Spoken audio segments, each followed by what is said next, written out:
Hi guys, welcome to Project Fab Tarot and More. I'm Sharon, intuitive empath, and I'm channeling the energy for the daily vibe today, okay? Already picking up on some general anxiety and some pretty impatient energies. Really kind of like let's just do this already. Let's just do this already. Like, let's just get going. Let's get moving. Like, I'm tired of waiting. I'm tired of sitting around and thinking and overanalyzing. I'm just picking up these collective energies of like, let's just do this already. Let's just do this. I want it. I'm ready for it. I've made my decision, and now it's about letting the pieces fall into place and maintaining our focus and trajectory while we allow the universe to move. Okay, and move and change our trajectory or move things in alignment with our higher selves, okay? So, lots of anxiety, particularly about the unknown factors of picking and deciding what it is that you want, right? Because we've talked about collectively that the energies that have been pulling through or coming through most heavily are ones that indicate that we're having to make these decisions not really knowing how it's all going to turn out, not having an idea about the infinite possibilities, although we're exploring all of the infinite possibilities, and it's causing a great deal of fear, and how that fear is in turn turning into paralysis, a type of paralysis for some people. For others, it turns into analysis, over-analysis, what if. And then there are those that are more emotionally driven, and it turns into panic. And we're resorting to default mechanisms that no longer serve our greater good. They're being resulted, or actually they're being, how do I say it? Revealed. So our default mechanisms that don't serve us are being revealed. Okay? The most illusionary parts of our identity are being exposed to us. So what we thought we really needed, we've been presented with another choice where it's clear that we need this other thing more, or what we thought we really wanted, or how we defined what we wanted or perceived what we wanted on one end of the spectrum, and we got it, or in some way we need protection, or we need just whatever it is, however you fill it in your perspective. You need your moral value system. You need your core value system. You need a very well-defined gender role, or you need laws to state your belief system in the country. Whatever you fill in the blank there, okay? However you fill in that blank. I mean, essentially, it's your perception, and it's meant to protect. And, I think that ego has become widely misunderstood and overused as a word to describe all of the illusion that we've created as an identity to project onto or into our reality. And then we try to convince other people that that's who we are through communication or demonstration, right? But it's not who we really are. It's not our true authentic self. And that's what has kind of severed or prevented connections. It's prevented us from connecting with one another. And in the current paradigm where we're shifting, some very deep and meaningful connections have surfaced and have revealed themselves and are activated, like twin flames, for example. There's a huge movement of twin flames working towards union. And the ones that have kind of forefronted the union process are coming forward and saying, hey, I believe we're twin flames, and we can guide you guys into union and through this intense process. And it is an intense process of coming together and triggering each other, apparently. And then it's like you can't work through the triggers together because you're both triggered in different ways. And then you have to go apart and you have to heal, and then you come back together and you're triggered again. And it just seems like every time you come together, there's some type of trigger, and you wonder if this is ever going to end. Is it ever going to stop? It just seems like it's constant conflict, except for this deep, intense, emotional love, unconditional connection, and and draw back an attraction back to that person. And I'm seeing that play out in so many people's lives, this twin flame dynamic. And it is intense and insane.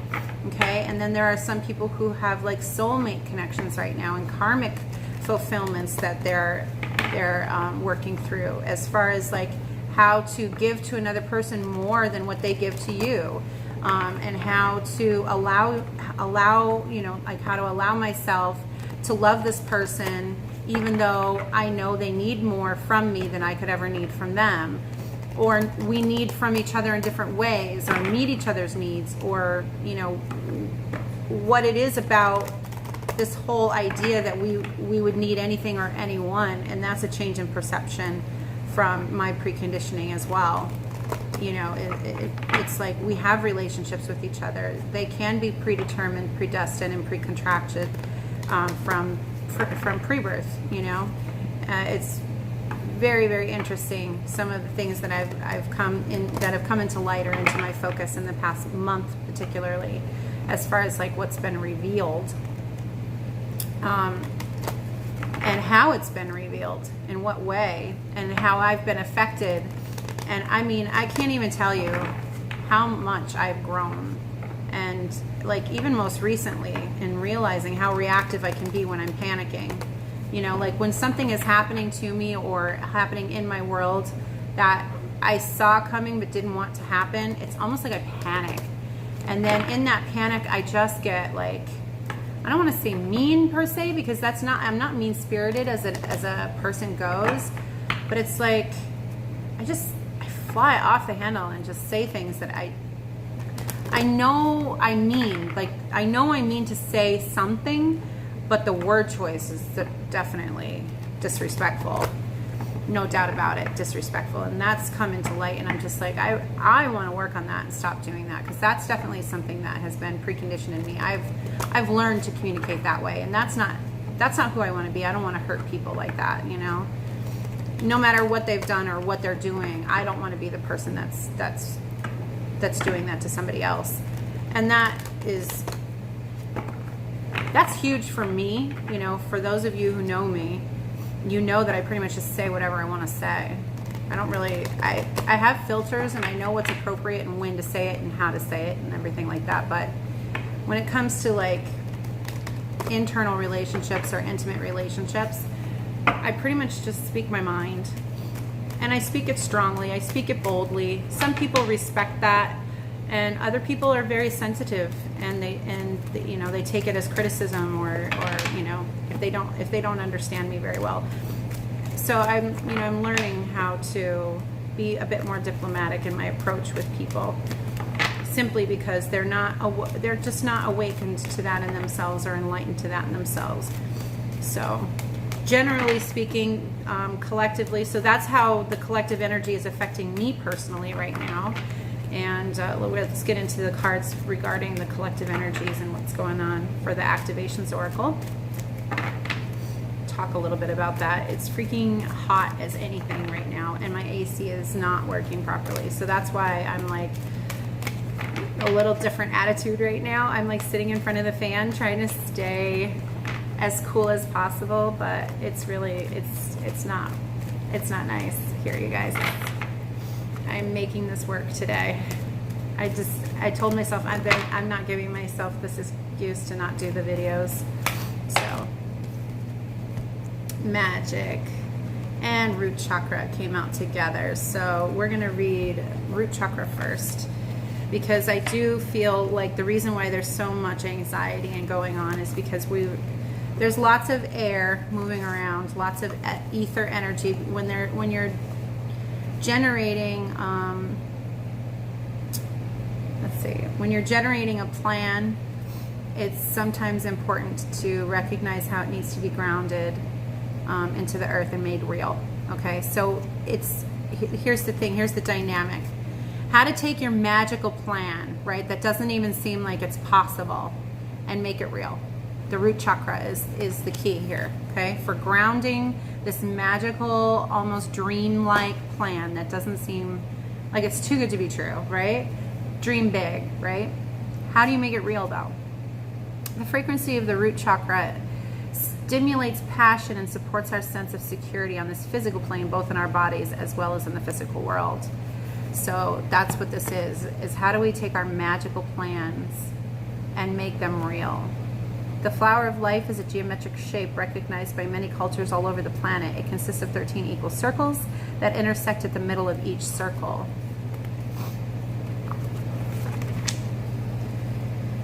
Creating a perfectly proportioned flower.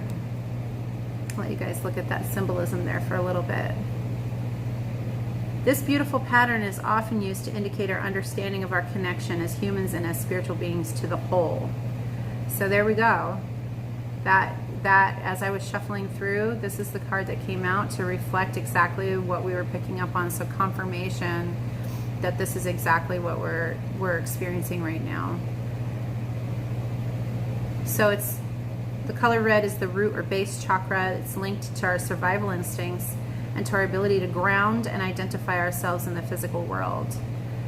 And this is part of what's shifting right now, is what we have ever defaulted to for our set points to provide us survivalist protection, okay?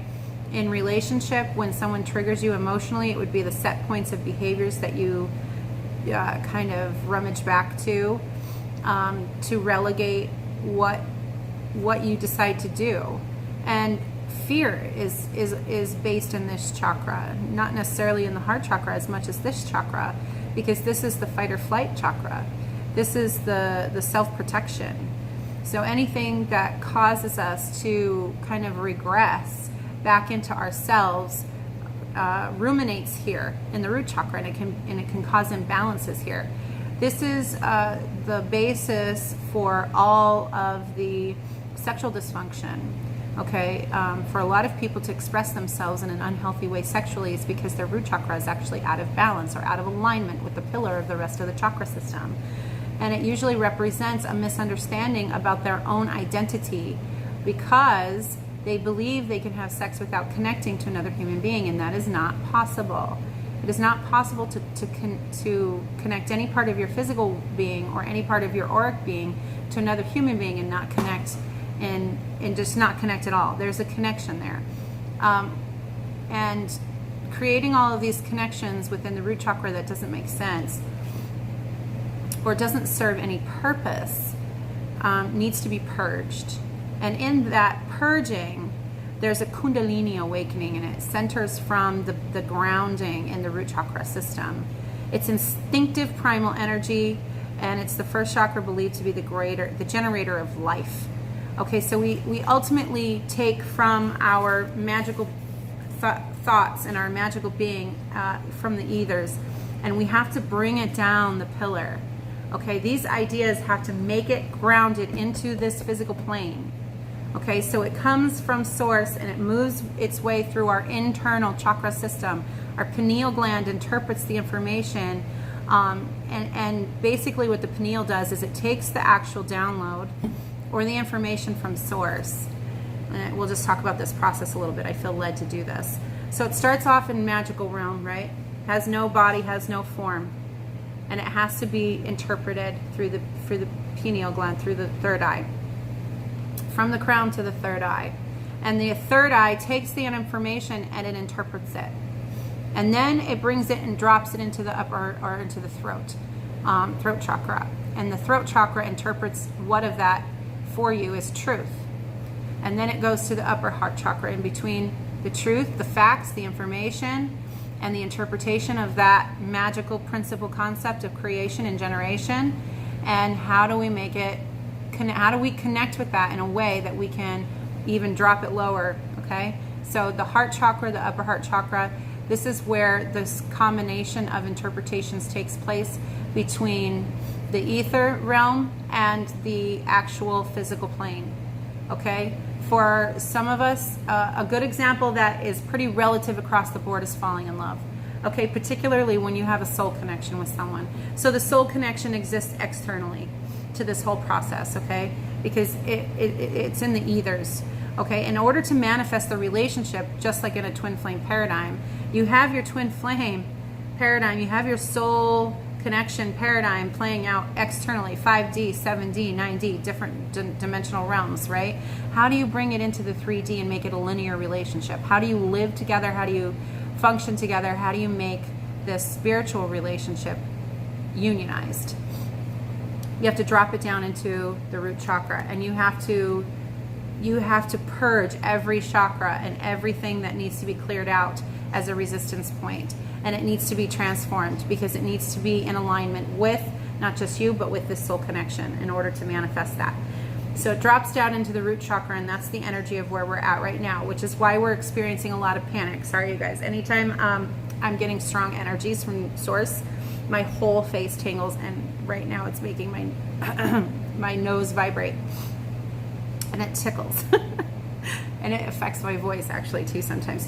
So it drops down into the root chakra, into the root chakra where it needs to be interpreted at our base instinct level, our basic base level, who we actually believe us to be at a set point. And it does actually it represents an aspect of our subconscious mind. Okay, our subconscious also exists in the root chakra because all of our base set points for behaviors are in the root chakra. Okay, evolutionary behaviors, set points from memories of,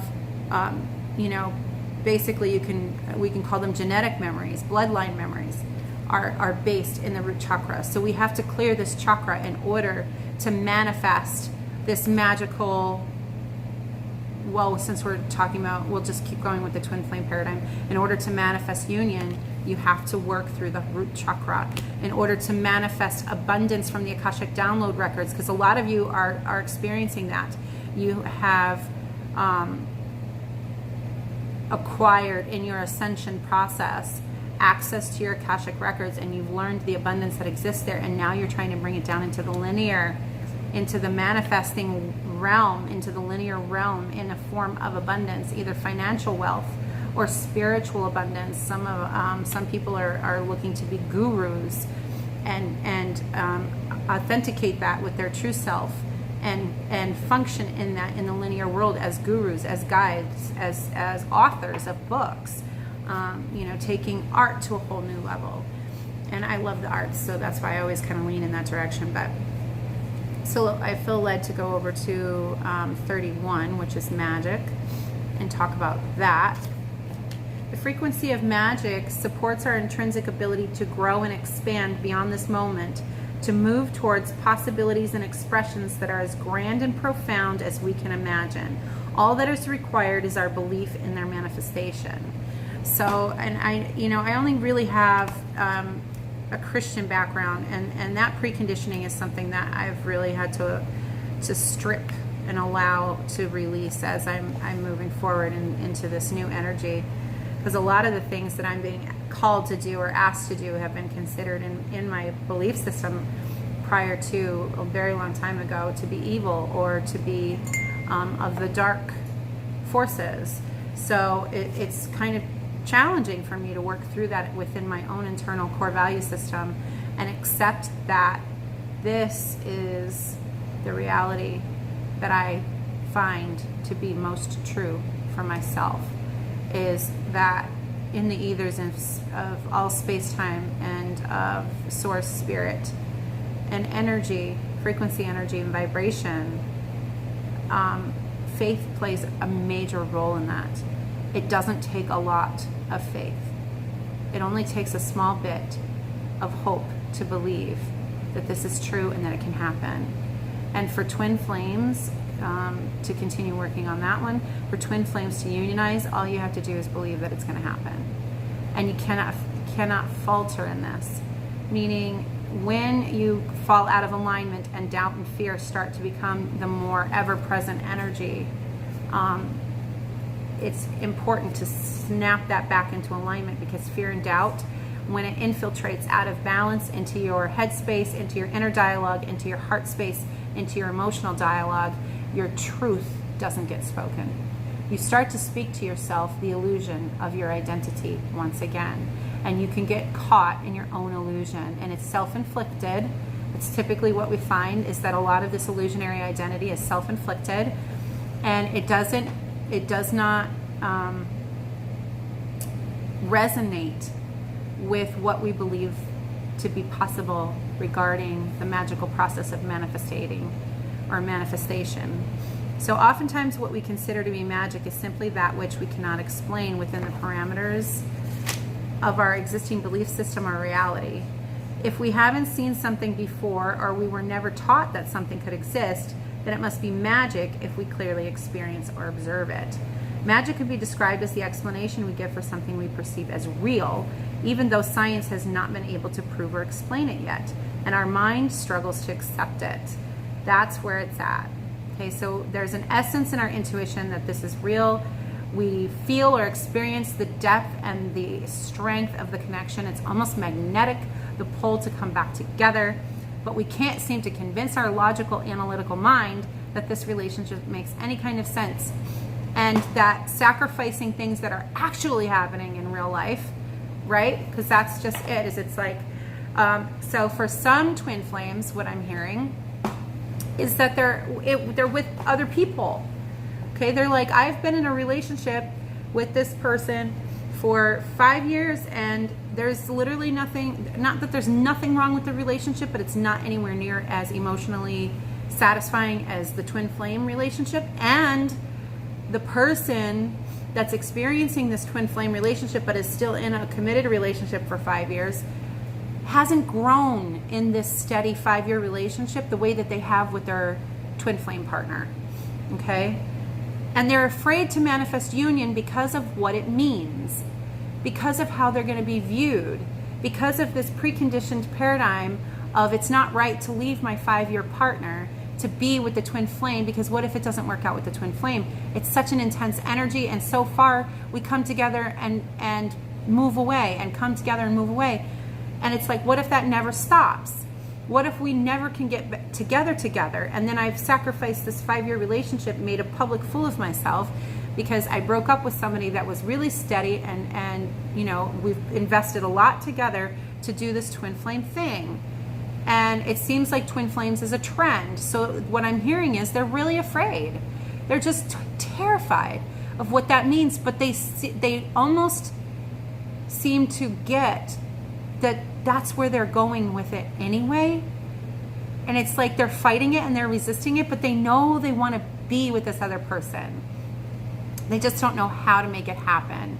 And I think what I've intuitively picked up for a lot of these situations is it's like you're just gonna have to leap.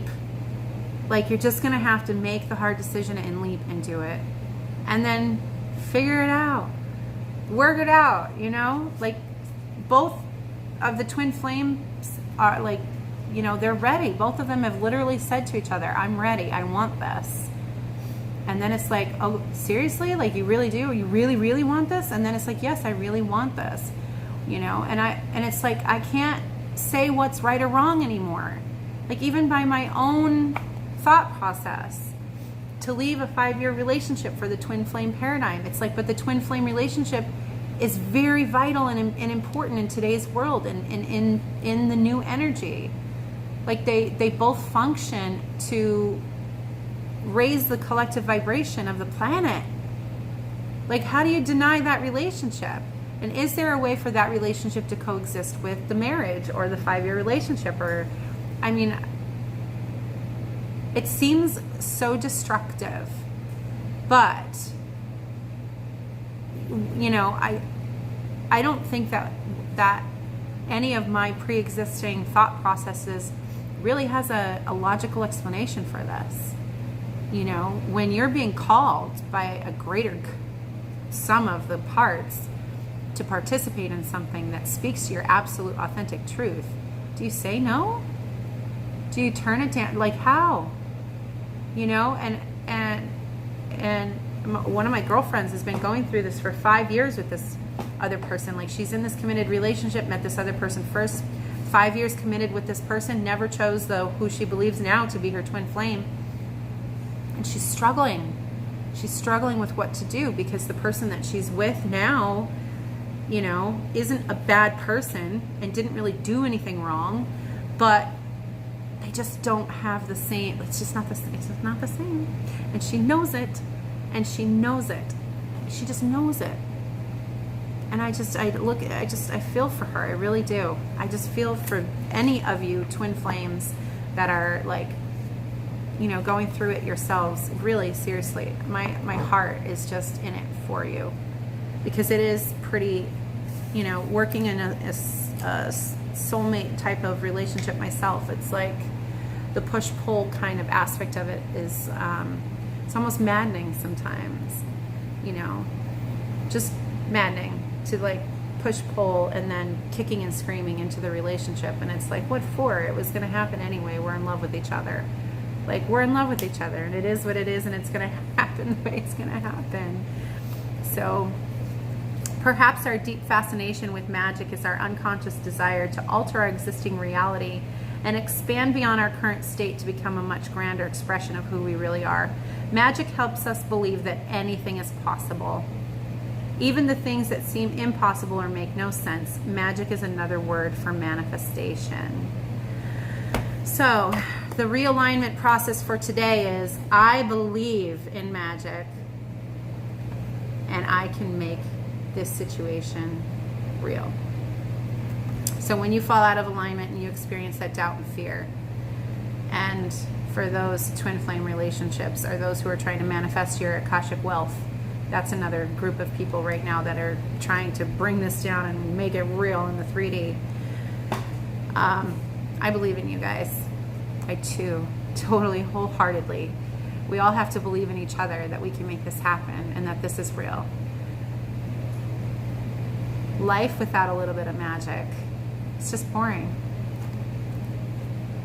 And I'm not interested in a boring life. And here's my visual.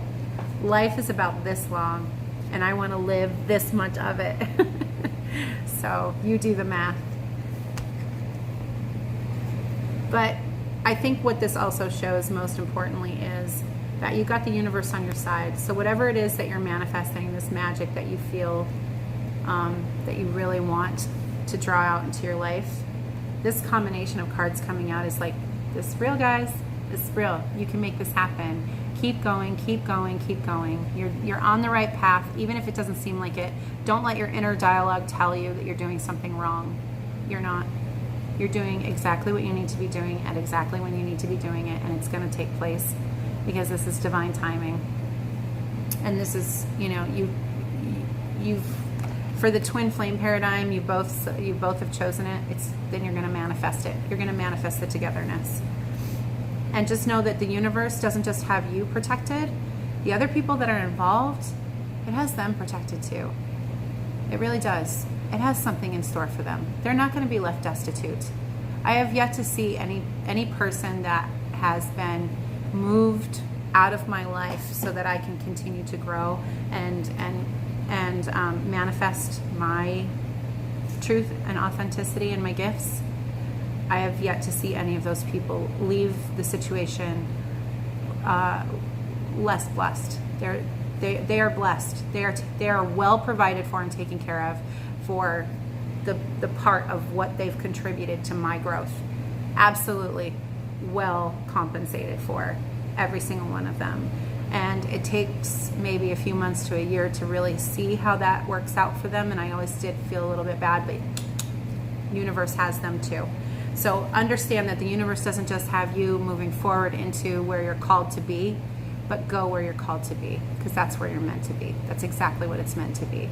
And understand that some of these situations, like the twin flame paradigm, is to be the rest of your life.